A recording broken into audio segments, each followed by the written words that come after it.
കഥ തുടരുന്നു.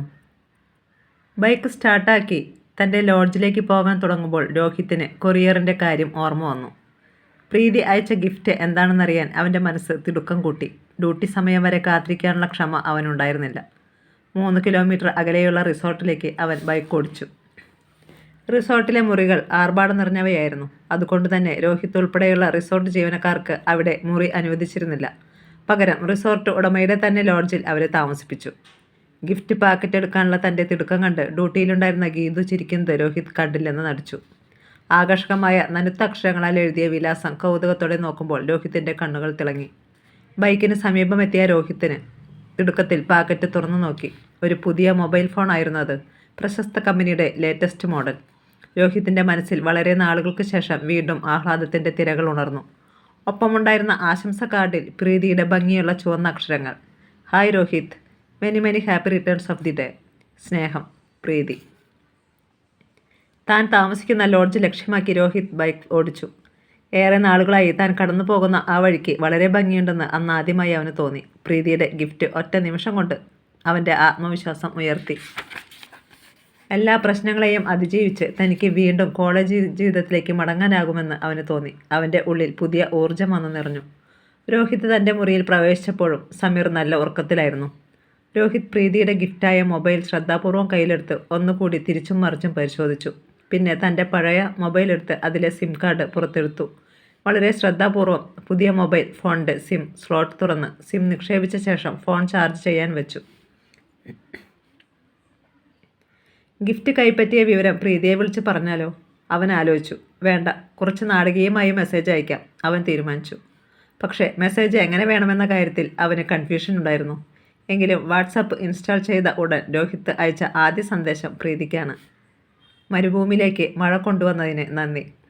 എന്നെ സംബന്ധിച്ചിടത്തോളം ശരിക്കും ഒരു പ്ലസൻറ്റ് സർപ്രൈസ് തന്നെയാണിത്. Thank you very much. അടുത്ത നിമിഷം തന്നെ പ്രീതിയുടെ സന്ദേശം വന്നു. You are welcome. രോഹിത് വീണ്ടും ഫോൺ ചാർജ് ചെയ്യാൻ വയ്ക്കുമ്പോൾ ഫോൺ റിങ് ചെയ്തു. നോക്കുമ്പോൾ പ്രീതിയുടെ കോൾ. അവൻ ഫോൺ എടുത്ത് മുറിക്ക് പുറത്തിറങ്ങി കോറിഡോറിലേക്ക് നടന്നു. ഹായ്, എന്താ ബർത്ത്ഡേ സ്പെഷ്യൽ പരിപാടി? പ്രീതി ചോദിച്ചു. താനിവിടെ ഉണ്ടായിരുന്നെങ്കിൽ ഒരുപക്ഷെ ഇതൊരു സ്പെഷ്യൽ ഡേ ആകുമായിരുന്നു, രോഹിത് പറഞ്ഞു. Thank you for the compliment. അവിടെയുള്ള രോഹിതിൻ്റെ കൂട്ടുകാരും അറിഞ്ഞിട്ടില്ല? പ്രീതി ചോദിച്ചു. ഞാൻ തന്നെ അറിയുന്നത് പ്രീതി അയച്ച ഗിഫ്റ്റ് കിട്ടുമ്പോഴാണ്, അവൻ ചിരിച്ചുകൊണ്ട് പറഞ്ഞു. മാത്രമല്ല ബോയ്സ് ഒന്നും അങ്ങനെ ബർത്ത്ഡേ ഓർക്കാറില്ല. അതുപോട്ടെ, പ്രീതി എങ്ങനെയാണ് എൻ്റെ ബർത്ത്ഡേ അറിഞ്ഞത്? അതൊക്കെയുണ്ട്. Can you guess? അവൾ ചോദിച്ചു. നോ ഐഡിയ, അവൻ പറഞ്ഞു. അന്നൊരിക്കൽ രോഹിത് ഹോസ്പിറ്റലിൽ വന്ന് ഓർക്കുന്നുണ്ടോ? യെസ്, ഇപ്പോൾ പിടികിട്ടി, ഹോസ്പിറ്റൽ റെക്കോർഡിൽ നിന്ന്. അത് ചോദിക്കാൻ മറന്നു. പ്രീതിയുടെ അമ്മ പണ്ട് മുതലേ ട്രെയിനിൽ കയറിയാലുടനെ അമ്മ ഉറങ്ങും. അതുകൊണ്ട് പ്രശ്നമില്ല. ഇപ്പോൾ നല്ല ഉറക്കത്തിലാണ്. കടന്നു പോകുന്ന ഏതോ ട്രെയിനിൻ്റെ ഒച്ചയിൽ അവളുടെ ശബ്ദം അവ്യക്തമായി. അതുപോട്ടെ, ബർത്ത്ഡേക്കാരൻ്റെ സെൽഫി ഒന്നെടുത്ത് എനിക്ക് അയച്ചേ, അവൾ പറഞ്ഞു. ഇപ്പോഴോ? അവൻ ചോദിച്ചു. യെസ്, ഇൻസ്റ്റൻറ്റ് സെൽഫി, അവൾ ചിരിച്ചുകൊണ്ട് പറഞ്ഞു. Okay, done. രോഹിത് ഫോൺ കട്ടാക്കിയ ശേഷം അപ്പോൾ തന്നെ ഒരു സെൽഫി അയച്ചു. അടുത്ത നിമിഷം പ്രീതിയുടെ വാട്സപ്പ് സന്ദേശം വന്നു. Very romantic and natural. ഈ ദിവസത്തിൻ്റെ ഓർമ്മയ്ക്കായി ഞാനിത് എടുത്തു വയ്ക്കുന്നു. Bye for now. Okay, bye bye. Romantic and natural എന്ന പ്രീതിയുടെ കമൻറ്റ് കേട്ടപ്പോൾ രോഹിത്തിന് ഷഹാനയെ ഓർമ്മ വന്നു. തൻ്റെ സെൽഫി കാണുമ്പോഴൊക്കെ വെരി റൊമാൻറ്റിക് എന്നാണ് ഷഹാന പറയുക. റോഷ്നിയുടെ കമൻറ്റും രോഹിത്തിൻ്റെ ഓർമ്മയിലേക്ക് വന്നു. നിൻ്റെ മുഖം കണ്ടാൽ ഒരു ചുംബനത്തിൽ നിന്ന് അടർത്തിയെടുത്ത പോലുണ്ട്. അവൻ്റെ സെൽഫി കാണുമ്പോഴൊക്കെ റോഷ്നി ചിരിച്ചുകൊണ്ട് ആവർത്തിക്കും. ശരിക്കും ഒരു ചുംബിക്കുന്ന ഗൗരാമിയെ പോലെ.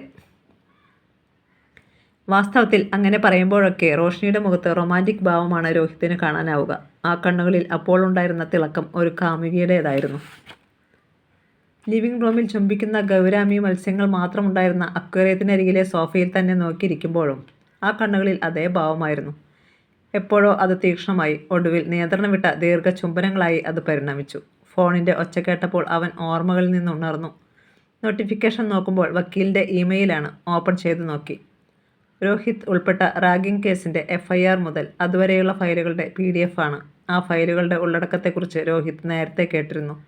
എങ്കിലും PDF ഓപ്പൺ ചെയ്ത് ഫയലുകൾ ഒരുമിച്ച് കണ്ടപ്പോൾ അവൻ്റെ നെഞ്ചിരിപ്പ് വർദ്ധിച്ചു. എങ്കിലും ലോഡ്ജിലെ വിശാലമായ സിറ്റൗട്ടിലെ കസേരയിൽ ഇരുന്നു കൊണ്ട് രോഹിത് ഫയലുകളിലൂടെ കടന്നു പോകാൻ ശ്രമിച്ചു. ഓരോ പേജിലും ചില വരികൾ മാർക്ക് ചെയ്തിരുന്നു. രോഹിത് ഉൾപ്പെടെയുള്ള പ്രതികൾക്ക് എതിരെയുള്ള പരാമർശങ്ങളായിരുന്നു ആ വരികൾ. അവ വായിച്ചപ്പോൾ അപരാധബോധം ഒന്നുകൂടി അവനെ സമ്മർദ്ദത്തിലാക്കി. ഷഹാന തന്നെ ഒഴിവാക്കാൻ തീരുമാനിച്ചതിൽ അവളുടെ ഭാഗത്ത് മാത്രമാണ് ശരിയുള്ളതെന്ന് പോലും അവനപ്പോൾ തോന്നി. ഷഹാനയുടെ സ്ഥാനത്ത് ആരായാലും അത്തരമൊരു തീരുമാനമേ എടുക്കൂ, രോഹിത് ചിന്തിച്ചു. പക്ഷേ താൻ റാഗിംഗ് പ്രതിയാണെന്ന് അറിഞ്ഞിട്ടും പ്രീതിയുടെ പെരുമാറ്റത്തിൽ മാത്രം എന്തുകൊണ്ട് മാറ്റം ഉണ്ടാവാതിരുന്നത്? ഒരുപക്ഷെ എത്രമാത്രം വലിയ കേസിലാണ് താൻ പെട്ടിരിക്കുന്നതെന്ന് പ്രീതിക്ക് അറിഞ്ഞുകൂടാത്തതുകൊണ്ടാവാം. ഈ ഫയലുകൾ പ്രീതിക്ക് അയച്ചു കൊടുത്താൽ എന്താണ് ഉണ്ടാവുക? അവൻ സ്വയം ചോദിച്ചു. ആ ഫയലുകളുടെ പൂർണ്ണരൂപം പ്രീതിക്ക് അയച്ചു കൊടുത്ത് അവളുടെ പ്രതികരണം എന്താണെന്നറിയാൻ തന്നെ രോഹിത് തീരുമാനിച്ചു. കൂടുതലൊന്നും ആലോചിക്കാതെ ആ PDF അപ്പോൾ തന്നെ അവൻ പ്രീതിയുടെ വാട്സാപ്പിലേക്ക് അയച്ചു, ഒരു കുറിപ്പോടെ. എൻ്റെ ക്രൂരകൃത്യങ്ങളെക്കുറിച്ച് കോടതിയിലുള്ള രേഖകളാണിതിൽ. പറ്റിയാലൊന്ന് വായിക്കാൻ ശ്രമിക്കുക. പ്രധാനപ്പെട്ടവ മാർക്ക് ചെയ്തിട്ടുണ്ട്. ഉടനെ തന്നെ പ്രീതിയുടെ മറുപടി വന്നു. ഉറപ്പായും വായിക്കും, പക്ഷേ കുറച്ച് നാളുകൾ എടുക്കും. No problem, take your time. വക്കീലിൻ്റെ ഇമെയിൽ രോഹിത്തിൻ്റെ മനസ്സിലുണർത്തിയ സമ്മർദ്ദത്തിൻ്റെ തിരകൾ 2 ദിവസം കഴിഞ്ഞിട്ടും അവസാനിച്ചില്ല. റിസോർട്ടിലെ റിസപ്ഷൻ കൗണ്ടറിൽ അന്ന് രോഹിത്തിന് ജോലി തീരെ കുറവായിരുന്നു. തിരക്ക് കുറഞ്ഞ ദിവസങ്ങൾ എല്ലായ്പ്പോഴും അവനെ സമ്മർദ്ദത്തിലാക്കിയിരുന്നു, ഉത്കണ്ഠപ്പെടുത്തിയിരുന്നു. അപ്പോഴൊക്കെ അതിൽ നിന്ന് രക്ഷപ്പെടാനായി അവൻ തിരഞ്ഞെടുത്തത് സിനിമകളായിരുന്നു. തൻ്റെ മൊബൈൽ ഫോണിലൂടെയാണ് അവൻ സിനിമ കാണുക. പ്രീതി സമ്മാനിച്ച ഫോൺ കയ്യിലെടുത്ത് അവൻ പുതിയ സിനിമകൾ തിരഞ്ഞു. അന്ന് കൂടുതൽ സമ്മർദ്ദത്തിലായിരുന്നുകൊണ്ടാവാം പുതിയൊരു കോമഡി സിനിമയാണ് അവൻ തിരഞ്ഞെടുത്തത്. പെട്ടെന്ന് രോഹിത്തിൻ്റെ ഫോൺ റിങ് ചെയ്തു. നോക്കുമ്പോൾ പ്രധാന വക്കീലിൻ്റെ ക്ലർക്കാണ്. അടുത്തു തന്നെ വിചാരണ ഉണ്ടാവും, മുഖവരില്ലാതെ അയാൾ പറഞ്ഞു. അതിനെന്തായാലും രോഹിത് നേരിട്ട് എത്താൻ നോക്കണം.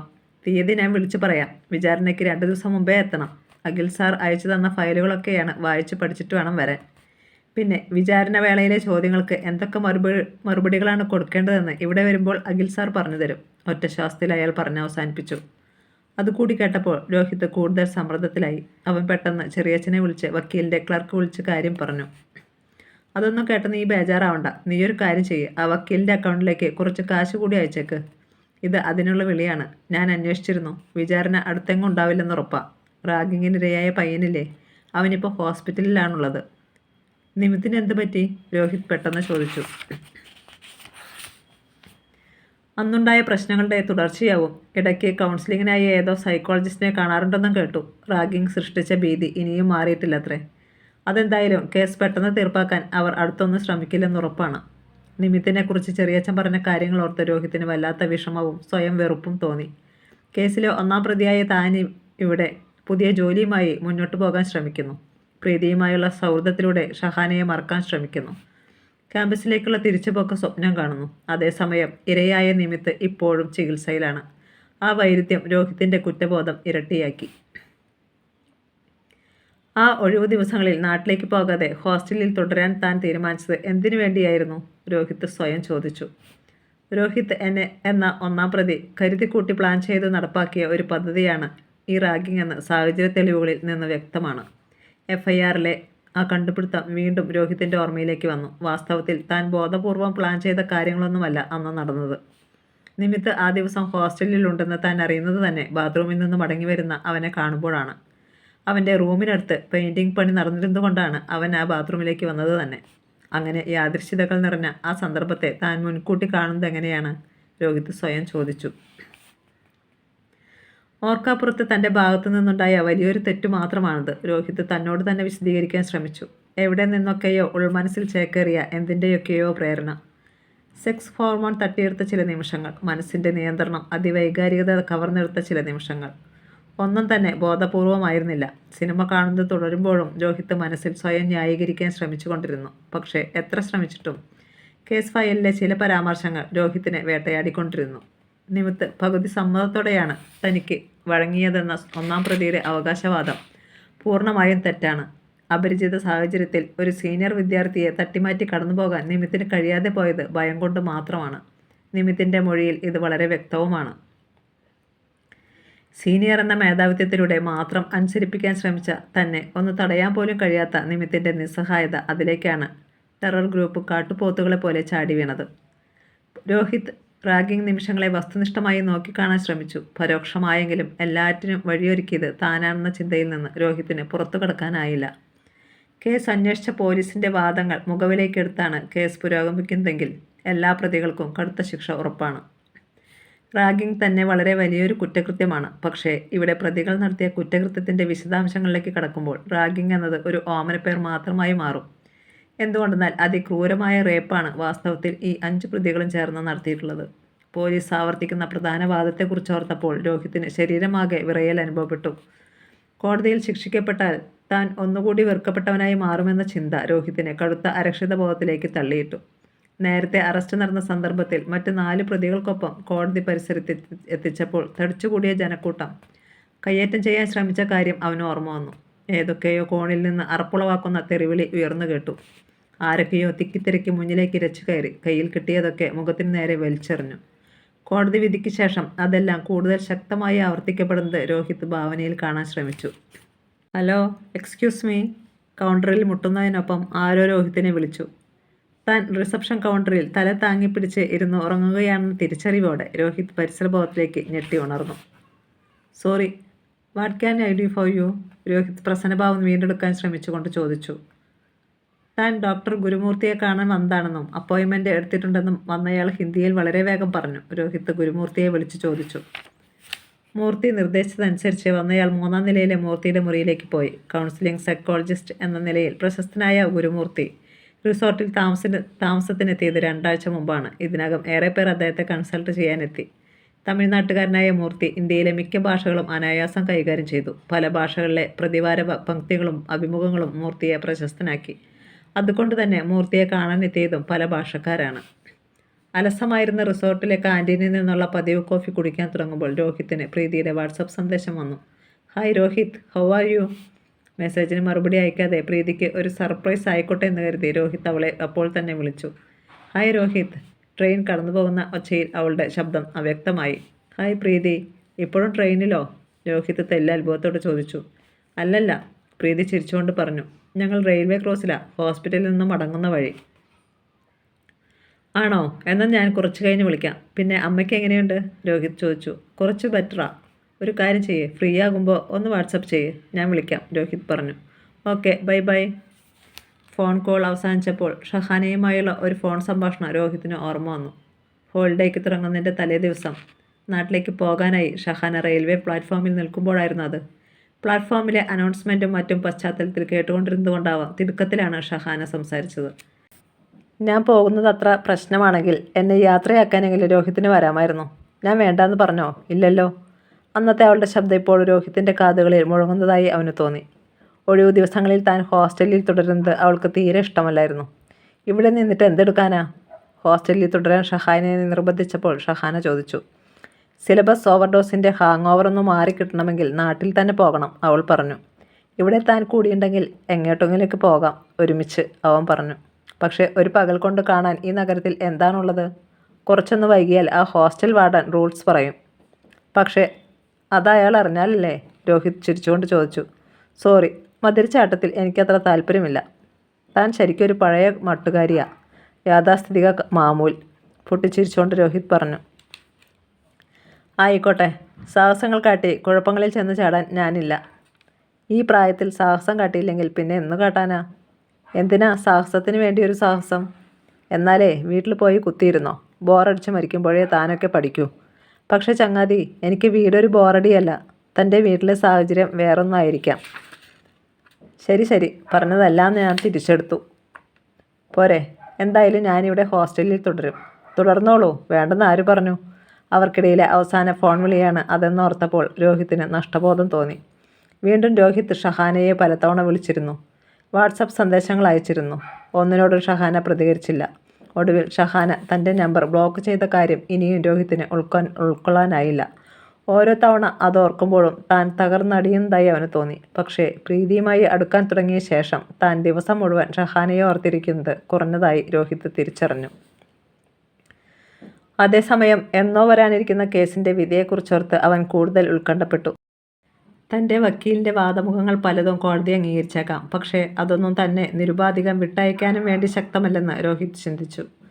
തനിക്ക് പഠനം തുടരാനാവുമെന്ന സ്വപ്നത്തിന് അർത്ഥം തന്നെ നഷ്ടപ്പെട്ടേക്കാമെന്ന ചിന്തയും ഇടയ്ക്കിടെ രോഹിത്തിനെ വേട്ടയാടി. എന്തുകൊണ്ടാണ് കേസിൽ നിന്ന് സ്വതന്ത്രനാകണമെന്ന ആഗ്രഹം ഇപ്പോൾ തന്നിൽ ശക്തമാകുന്നത്? പ്രീതി ഉണർത്തിവിട്ട പുതിയ പ്രതീക്ഷയുടെ പ്രേരണ കൊണ്ടാണോ? എല്ലാം അറിഞ്ഞിട്ടും ഒന്നും സംഭവിക്കാത്ത മട്ടിൽ പ്രീതി എന്തുകൊണ്ടാണ് തന്നോട് ഇടപെടുന്നത്, കൂടുതൽ അടുക്കുന്നത്?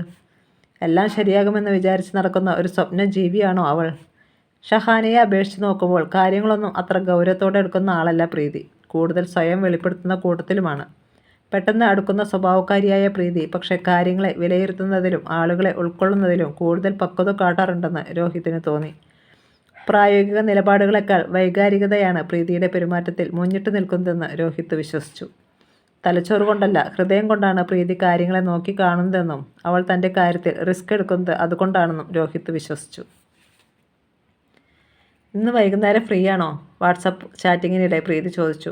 ആണല്ലോ, രോഹിത് പറഞ്ഞു. നമുക്കൊന്ന് കറങ്ങിയാലോ? പ്രീതി ചോദിച്ചു. ഞാൻ അങ്ങോട്ട് ചോദിക്കാൻ തുടങ്ങുകയായിരുന്നു. ആണോ?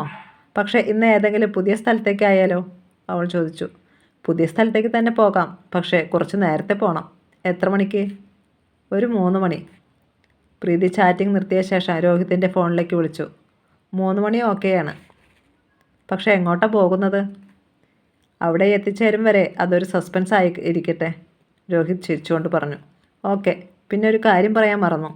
എന്താ? ഞാനന്ന് പറഞ്ഞില്ലേ വീട്ടിൽ ഞാൻ ഒറ്റയ്ക്കാവുന്നത് ഒഴിവാക്കാൻ വേണ്ടി എൻ്റെ ഫ്രണ്ട്സ് റോസി കൂടി ഇങ്ങോട്ട് വരുന്നെന്ന്. അതെ, എന്നിട്ട് എന്തായി? റോസി ഇന്നലെ മുതൽ എന്നോടൊപ്പമുണ്ട്. അവൾ മാത്രമല്ല, എൻ്റെ വേറൊരു ഫ്രണ്ട് കൂടി ഹോസ്റ്റൽ വിട്ട് ഇങ്ങോട്ട് പോന്നു. പറഞ്ഞിരുന്നെങ്കിൽ ഞാൻ കൂടി അങ്ങോട്ട് താമസം മാറ്റാമായിരുന്നു, രോഹിത് ചിരിച്ചുകൊണ്ട് പറഞ്ഞു. കുഴപ്പമില്ല, പക്ഷേ അതിനു മുമ്പ് ചില ചടങ്ങുകളൊക്കെ വേണ്ടി വരും, പ്രീതി പൊട്ടിച്ചിരിച്ചുകൊണ്ട് പറഞ്ഞു. ഞാൻ തമാശ പറഞ്ഞതല്ല. ഞാനും. എന്തായാലും ഇന്ന് ഞാൻ തൻ്റെ വീട്ടിലേക്ക് വരാം. അതുവഴിയാണ് നമുക്ക് പോകേണ്ടത്. You are welcome.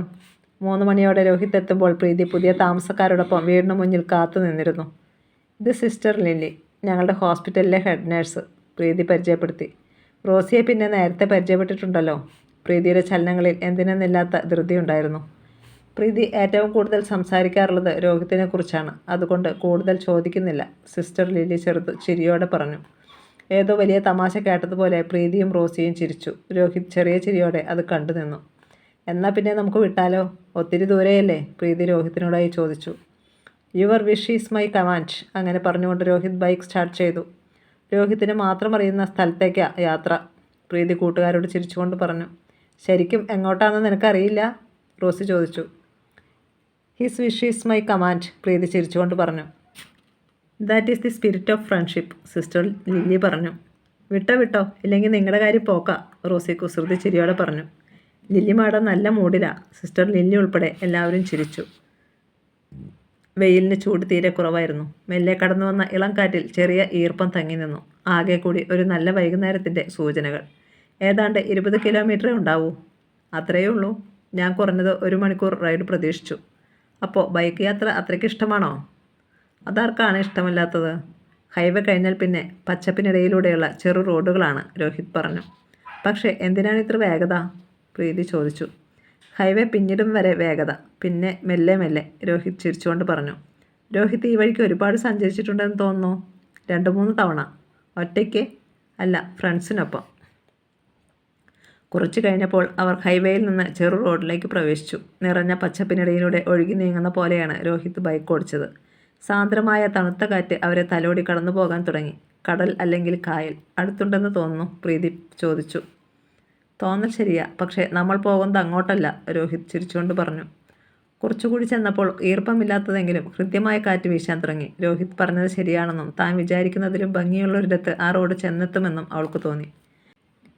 കുറച്ചകലെ hair pin വളവുണ്ടെന്ന മുന്നറിയിപ്പ് ബോർഡിനരികിലെത്തിയപ്പോൾ ഒരു ടൂറിസ്റ്റ് ബസ് അമിത വേഗത്തിൽ അവരെ കടന്നുപോയി. ബസ്സിനുള്ളിൽ നിന്ന് കോളേജ് സ്റ്റുഡൻസിൻ്റെ ആർപ്പുവിളികൾ ഉയർന്നു. ഹെയർ പിൻ വളവിലേക്ക് പ്രവേശിക്കാൻ തുടങ്ങിയപ്പോൾ ഇരുവശങ്ങളിലെയും കാഴ്ചകളാകെ മാറി. റോഡിന് ഇരുപുറവും ഉണ്ടായിരുന്ന താഴ്ന്ന പ്രദേശങ്ങളുടെ ആഴം കൂടിക്കൊണ്ടിരുന്നു. നമുക്കൊരു ടീ ബ്രേക്ക് എടുത്താലോ? രോഹിത് പെട്ടെന്ന് ചോദിച്ചു. തീർച്ചയായും, പക്ഷേ എവിടെ നിന്ന്? പ്രീതി ചുറ്റും നോക്കിക്കൊണ്ട് ചോദിച്ചു. അതൊക്കെയുണ്ട്, ബൈക്ക് സ്ലോ ചെയ്തുകൊണ്ട് രോഹിത് പറഞ്ഞു. റോഡിൽ നിന്ന് കുറച്ചകലെ മാറി നിലകൊണ്ട വൻ ആൽമരത്തിൻ്റെ ഇരുവശങ്ങളിലായി കാണപ്പെട്ട ചെറു കെട്ടിടങ്ങളിൽ നിന്ന് ടീ ഷോപ്പായിരുന്നു. ചെറുതെങ്കിലും വൃത്തിയുള്ള ഒന്നായിരുന്നു ടീ കട. 7-8 പേർക്ക് ഇരിക്കാവുന്ന സ്ഥലമേ കടയ്ക്കകത്തുണ്ടായിരുന്നുള്ളൂ. ആ കുറവ് പരിഹരിക്കാനായി ആൽമരച്ചോട്ടിൽ കൂടുതൽ പേർക്കിരിക്കാൻ സൗകര്യമൊരുക്കിയിരുന്നു. എപ്പോഴോ പുകച്ച കുന്തിരിക്കത്തിൻ്റെ മണം തങ്ങി നിന്ന കടയ്ക്കുള്ളിൽ വെളിച്ചം കുറവായിരുന്നു. ആവശ്യപ്പെട്ടതൊക്കെ അടുത്ത നിമിഷം തന്നെ ഒരു യുവാവ് അവർക്ക് മുന്നിൽ കൊണ്ടുവന്നു വച്ചു. നല്ല ചൂടുള്ള സമൂസ, അസാധാരണമായ ഉയരമുള്ള കണ്ണാടി കപ്പുകളിൽ നിറഞ്ഞു തുളുമ്പുന്ന ചായ. റേഡിയോയിൽ നിന്ന് ഒഴുകിയെത്തിയ ഏതോ പുതിയ തമിഴ് പാട്ടിനൊത്ത് മേശയിൽ താളം പിടിച്ചിരുന്ന യുവാവ് അവരെ ശ്രദ്ധിച്ചതേയില്ല. അവൻ വേറെന്തോ ലോകത്തായിരുന്നു. കൂടുതൽ ഉന്മേഷത്തോടെ അവർ വീണ്ടും യാത്ര തുടർന്നു. കുറച്ചു ദൂരം ചെന്നപ്പോൾ പ്രീതിയുടെ ഫോൺ റിങ് ചെയ്തു. ഹാൻഡ് ബാഗിൽ നിന്ന് പ്രീതി ഫോൺ എടുക്കാൻ ശ്രമിച്ചു. നിൽക്ക്, ഞാൻ ബൈക്ക് സൈഡാക്കാം, രോഹിത് ബൈക്ക് സ്ലോ ചെയ്തുകൊണ്ട് പറഞ്ഞു. പ്രീതി ഫോൺ കയ്യിലെടുത്തപ്പോൾ കോൾ കട്ടായി. നാട്ടിൽ നിന്ന് ചെറിയച്ഛനാണ്. സ്ക്രീനിലേക്ക് നോക്കി അവൾ പറഞ്ഞു. ഞാനൊന്ന് മടക്കി വിളിക്കട്ടെ. തുടർച്ചയായി ഫോൺ മുടക്കിക്കൊണ്ട് പാഞ്ഞു വന്ന ഒരു കാർ അവരെ കടന്നുപോയി. അവൾ ഫോണിലെ സ്പീക്കർ ഓണാക്കി. ഹലോ, കേൾക്കുന്നുണ്ട്? ആ മോളെ, പേടിക്കാനൊന്നുമില്ല. നിൻ്റെ അമ്മ നിന്നെ ഉടനെ ഒന്ന് കാണണമെന്ന് വാശി പിടിക്കുന്നു. അത്രയേ ഉള്ളൂ. പറ്റിയാൽ മോൾ ഒന്നുകൂടി വന്നേച്ച് പോകൂ, ലീവ് പ്രശ്നമാവില്ലെങ്കിൽ. ഡോക്ടർ എന്തു പറഞ്ഞു? പ്രീതി ആകാംക്ഷയോട് ചോദിച്ചു. വേണേൽ കുട്ടിയൊന്ന് വന്ന് കണ്ടോട്ടെ എന്നാണ് ഡോക്ടറുടെയും അഭിപ്രായം. പേടിക്കാനൊന്നുമില്ല. എങ്കിലും അതിനെന്താ, ഞാൻ ഇന്ന് തന്നെ തിരിക്കാം, പ്രീതി പറഞ്ഞു. പ്രീതിയുടെ മുഖം ചുവന്ന് തുടുത്തിരുന്നു. കണ്ണുകളിൽ ആശങ്ക നിഴലിച്ചു. രോഹിത് അവളുടെ മുഖത്ത് നിന്ന് കണ്ണെടുക്കാതെ മെല്ലെ അവൾക്കരികിലേക്ക് നീങ്ങി. സാരമില്ല, നമുക്ക് മടങ്ങാം, രോഹിത് അവളെ സമാധാനിപ്പിക്കും മട്ടിൽ പറഞ്ഞു. പിന്നെ പ്രീതിക്ക് പോകാനുള്ള ടിക്കറ്റ് ഞാൻ ശരിയാക്കാം, രോഹിത് പറഞ്ഞു. ഓക്കെ, താങ്ക്സ്, തെല്ല് ഇടറിയ ശബ്ദത്തിൽ അവൾ പറഞ്ഞു. രോഹിത് മൊബൈൽ കയ്യിലെടുത്ത് ട്രെയിൻ സമയം നോക്കി. രാത്രി 12:40 അടുത്ത വണ്ടി. റിസോർട്ടിലെ കോൺടാക്ട്സ് ഉപയോഗിച്ച് ടിക്കറ്റ് ഒപ്പിക്കാം. ഒരു കാര്യം ചെയ്താലോ, ഞാൻ കൂടി വന്നാലോ? പക്ഷേ രോഹിത്തിന് ഇന്ന് നൈറ്റ് ഡ്യൂട്ടി അല്ലേ? സാരമില്ല, ആരെങ്കിലും അഡ്ജസ്റ്റ് ചെയ്യാം. പിന്നെ ഞാനങ്ങനെ ലീവ് എടുക്കാറേയില്ല, അതുകൊണ്ട് ലീവും പ്രശ്നമാകില്ല. ട്രെയിനിൽ കടന്നിരിക്കുമ്പോൾ രോഹിത് അത് ശ്രദ്ധിച്ചു. പ്രീതിയുടെ മുഖത്തു നിന്ന് ഉത്കണ്ഠ ഒഴിഞ്ഞു പോയിരിക്കുന്നു. എന്തോ പോസിറ്റീവായി സംഭവിച്ചിട്ടുണ്ടല്ലോ. പ്രീതിയുടെ മുഖത്തേക്ക് വിലയിരുത്തും പോലെ നോക്കി രോഹിത് ചോദിച്ചു. എങ്ങനെ മനസ്സിലായി? മൈൻഡ് റീഡിങ്, ചിരിച്ചുകൊണ്ട് രോഹിത് പറഞ്ഞു. വേറൊന്നുമല്ല, ഞാൻ വീട്ടിലേക്ക് വിളിച്ചിരുന്നു. അമ്മയുമായി സംസാരിക്കാൻ പറ്റി, അവൾ ആശ്വാസത്തോടെ പറഞ്ഞു. ഈ യാത്ര സമ്മർദ്ദം നിറഞ്ഞതാക്കുമെന്ന് പേടിച്ചു. ഇപ്പോഴത് മാറിക്കിട്ടി, രോഹിത് പറഞ്ഞു. സമ്മർദ്ദം പൂർണ്ണമായി മാറിയിട്ടില്ല, എന്നാലും രോഹിത്തിനെ ബോറടിക്കില്ല. ഒരു പിക്നിക് മൂഡ് ഞാനും പ്രതീക്ഷിക്കുന്നില്ല. മാത്രമല്ല ഞാനും കുറച്ച് ടെൻഷനില്ല, രോഹിത് പറഞ്ഞു. പ്രീതി മനസ്സിലാകാതെ നോക്കി. വേറൊന്നുമല്ല, ഒത്തിരി നാളുകൾക്ക് ശേഷം വീണ്ടും നാട്ടിൽ കാലുകുത്തുകയല്ലേ. നാട്ടുകാരുടെ കണ്ണിൽ ഞാനൊരു കൊടും കുറ്റവാളിയാ. ഒക്കെ ഒരു തരം തോന്നലാ. ലോകത്ത് ആദ്യമായി കേസിൽപ്പെടുന്ന ആളൊന്നുമല്ലല്ലോ രോഹിത്. ചിലപ്പോഴേ ഞാനങ്ങോട്ട് പോകൂ. ഒന്നും തീരുമാനിച്ചിട്ടില്ല. ഒരു കാര്യം ചെയ്യ്, മാസ്ക് വെച്ചേക്ക്. അത്ര പെട്ടെന്നൊന്നും ആളെ തിരിച്ചറിയില്ല, പ്രീതി ചിരിച്ചുകൊണ്ട് പറഞ്ഞു. നല്ല കാര്യമായി.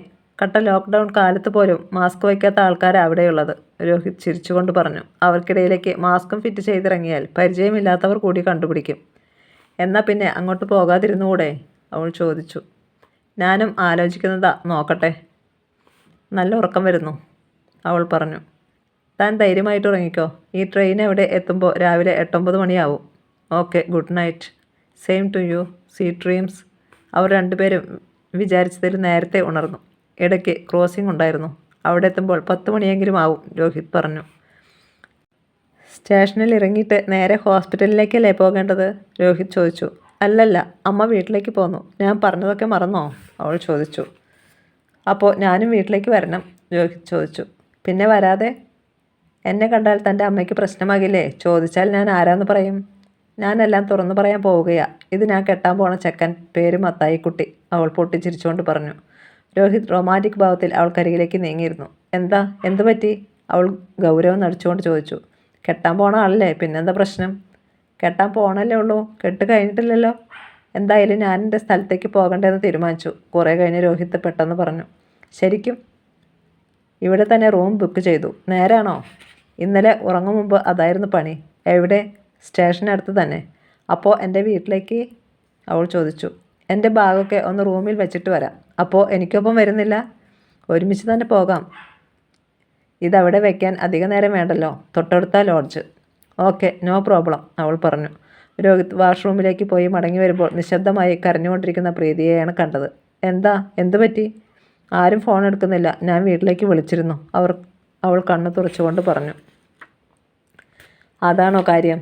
രാവിലെ ഉണർന്നിട്ടുണ്ടാവില്ല, അല്ലെങ്കിൽ എന്തെങ്കിലും തിരക്കിലാവും. തിരിച്ചു വിളിക്കുമെന്നേ, വെയിറ്റ് ചെയ്യ്, അവൻ സമാധാനിപ്പിക്കും മട്ടിൽ പറഞ്ഞു. പക്ഷേ അമ്മ മാത്രമല്ല, ചെറിയച്ഛനും ഫോൺ എടുക്കുന്നില്ല. എന്തോ സംഭവിച്ചിട്ടുണ്ട്, അവൾ ആശങ്കപ്പെട്ടു. എന്തായാലും നമ്മൾ അങ്ങോട്ടല്ലേ പോകുന്നത്, ഒന്നും സംഭവിച്ചിട്ടുണ്ടാവില്ല, അവൻ പറഞ്ഞു. ലോഡ്ജ് വിചാരിച്ചതിലും അടുത്തായിരുന്നു. റിസപ്ഷനിൽ തൻ്റെ ബാഗ് ഏൽപ്പിച്ച ശേഷം രോഹിത് ഓട്ടോറിക്ഷയിലേക്ക് കയറിയിരിക്കുമ്പോഴും പ്രീതി കണ്ണു തുടയ്ക്കുകയായിരുന്നു. വീണ്ടും വീട്ടിലേക്ക് വിളിച്ചിരുന്നോ, അവൻ ചോദിച്ചു. ഇല്ല, ഇനി എങ്ങോട്ടാണ് പോകേണ്ടത്? ജംഗ്ഷൻ എത്തിയപ്പോൾ ഓട്ടോ ഡ്രൈവർ ചോദിച്ചു. പ്രീതി വഴി പറഞ്ഞു കൊടുത്തു. തനി നാട്ടിൻപുറങ്ങളിൽ മാത്രം കാണാനാവുന്ന ഇടുങ്ങിയ റോഡിലൂടെ മുന്നോട്ട് പോകുന്തോറും അവളുടെ ഉത്കണ്ഠ വർദ്ധിച്ചു. അവൾ ഇരുവശങ്ങളിലേക്കും ഉറ്റുനോക്കിക്കൊണ്ടിരുന്നു. ഇവിടെ നിർത്തിക്കോളൂ.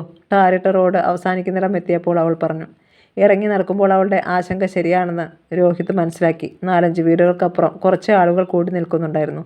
പ്രീതി കരച്ചിലടക്കാൻ പ്രയാസപ്പെട്ടുകൊണ്ട് വേഗത്തിൽ നടന്നു. വീടിൻ്റെ ഗേറ്റ് കടന്ന മാത്രയിൽ അവൾ പൊട്ടിക്കരഞ്ഞുകൊണ്ട് അകത്തേക്ക് ഓടി. രോഹിത് വീടിൻ്റെ ചെറിയ മുറ്റത്ത് കിടന്ന കസേരകളിലൊന്നിലിരുന്നു. കുറച്ച് കഴിഞ്ഞപ്പോൾ പ്രായം ചെന്ന ഒരാൾ 1-2 കസേരകൾക്കപ്പുറം വന്നിരുന്നു. ചടങ്ങുകളൊക്കെ വൈകും, ബന്ധുക്കളെല്ലാം എത്തിച്ചേരണം, എല്ലാവരും ദൂര സ്ഥലങ്ങളിലല്ലേ, ആരോടൊന്നില്ലാതെ അയാൾ പറഞ്ഞു. ഇപ്പോഴാരാ നാട്ടിൽ തന്നെ നിൽക്കുക? വേറൊരാൾ മറുപടി പോലെ പറഞ്ഞു. എങ്ങോട്ടും പോകാത്ത നമ്മളെപ്പോലെ 1-2 പേരുണ്ടാകും, അത്ര തന്നെ. വീടിനുള്ളിൽ നിന്ന് കൂട്ടക്കരച്ചിൽ കേട്ടു. അമ്മയുടെ ഭൗതിക ശരീരം ഉമ്മർത്തേക്ക് എടുക്കുന്നതിൻ്റെ ബഹളങ്ങൾ. രോഹിത് വീടിനകത്തേക്ക് ചെന്നു. അലങ്കരിച്ച വില കൂടിയ പെട്ടിക്കുള്ളിലേക്ക് രോഹിത് നോക്കി. അമ്മയ്ക്കും പ്രീതിയുടെ അതേ ഛായ. സമാധാനത്തോടെ ഉറങ്ങുകയാണെന്ന് തോന്നും. ദുഃഖം പങ്കിടാനെത്തിയവരുടെ എണ്ണം കൂടിക്കൊണ്ടിരുന്നു. പ്രീതിയെ അവസാനമായി ഒന്ന് കാണണമെന്ന് നിർബന്ധം പിടിച്ചിരുന്നു. പക്ഷേ തൻ്റെ പിന്നിലായി ആരോ പറയുന്നത് കേട്ട് രോഹിത് തിരിഞ്ഞു നോക്കി. പറഞ്ഞത് പ്രീതിയുടെ ചെറിയച്ഛനാണെന്ന് അവൻ തിരിച്ചറിഞ്ഞു. പ്രീതി വാട്സപ്പിൽ അയച്ചു തന്ന ഫോട്ടോയിലെ പോലെ തന്നെയുണ്ട്. പക്ഷേ എന്തുകൊണ്ടോ അദ്ദേഹത്തെ പരിചയപ്പെടാൻ അവൻ മുൻകൈ എടുത്തില്ല. ആശുപത്രിയിൽ നിന്ന് മടങ്ങി വന്നിട്ട് കുറച്ച് ദിവസമായി, അദ്ദേഹം ആരോടോ വിശദീകരിച്ചു. എല്ലാം ഒന്ന് നോർമലായി വരികയായിരുന്നു. പക്ഷേ പെട്ടെന്ന് വയ്യാണ്ടായി.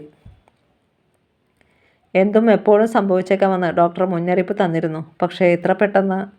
പ്രീതിയെ കാണണമെന്ന് വാശി പിടിച്ചപ്പോഴൊന്നും രോഗം മൂർച്ഛിച്ചിരുന്നില്ല. അവൾ പുറപ്പെട്ടു കഴിഞ്ഞെന്ന് അറിയിച്ചപ്പോൾ സന്തോഷത്തോടെ ഉറങ്ങാൻ പോയി. പുലർച്ചെ 3 മണിയോടെ ഉറക്കം ഞെട്ടുമ്പോൾ വേദന കൊണ്ട് പുളയുന്ന കാഴ്ചയാണ് കണ്ടത്. വല്ലാത്ത ശ്വാസതടസ്സവും ഉണ്ടായിരുന്നു. ഹോസ്പിറ്റലിലേക്ക് തിരിക്കാൻ തുടങ്ങുമ്പോൾ എല്ലാം കഴിഞ്ഞു. പൊടുന്നനെ മഴ പെയ്യാൻ തുടങ്ങി. മേഘങ്ങളില്ലാത്ത ചാറ്റൽ മഴ, വെയിലിനൊപ്പം. റോഡിലും മറ്റുമായി നിന്ന ആളുകളൊന്ന് ചിതറി. ഷീറ്റ് കെട്ടിയ ഭാഗത്തേക്കും മറ്റുമായി ഓടി മാറി. വീടും പരിസരവും ആൾക്കാരെ കൊണ്ട് നിറഞ്ഞു. മഴ കുറയാൻ തുടങ്ങിയപ്പോൾ രോഹിത് പതിയെ റോഡിലേക്കിറങ്ങി ബസ് സ്റ്റോപ്പ് ലക്ഷ്യമാക്കി നടന്നു. കഥ തുടരും.